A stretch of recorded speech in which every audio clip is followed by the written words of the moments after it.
The coronavirus is a new virus. We haven't experienced that in human populations.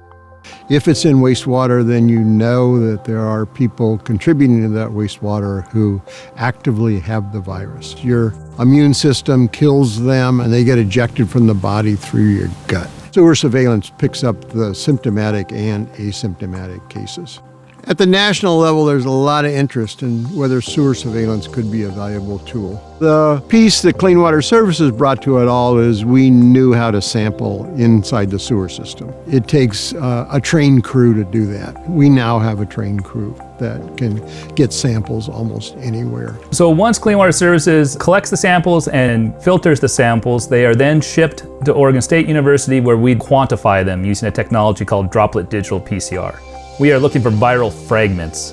The virus may or may not be fully intact, but we are looking for chunks or parts of the virus. Within Washington County, one of the things that I noticed is that their data really seemed to correlate with our phases. In June and July, as we started to open stuff back up and we were seeing increases in cases, they were also seeing increases in viral load within their water systems where they were testing.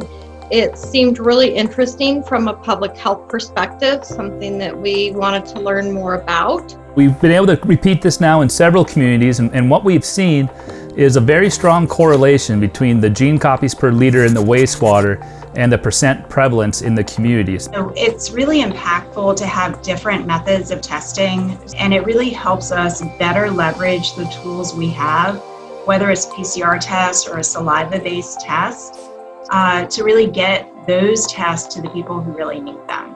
I think our project in Newport really opened people's eyes to the value of wastewater sampling and the added information that it brings to the table that we can't get from just nasal swab sampling alone. Newport is a town of only 10,000 people, so having 200 cases all at once is quite a lot.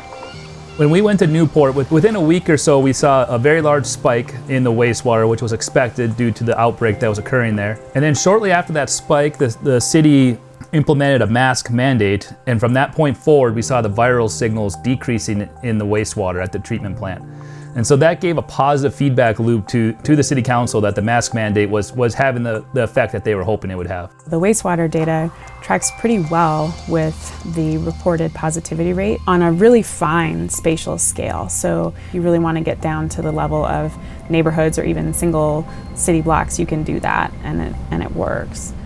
I think we were excited to be a part of it and really to find a tool that is affordable and quick, and you kind of know what's coming and you can prepare. This virus naturally mutates a lot. Right now, our ability to sequence variants is probably perhaps one of the most valuable components of our sewer surveillance efforts. The Oregon Health Authority became even more supportive when they realized the potential power that this tool has. This is something that we should be involved in, we should understand.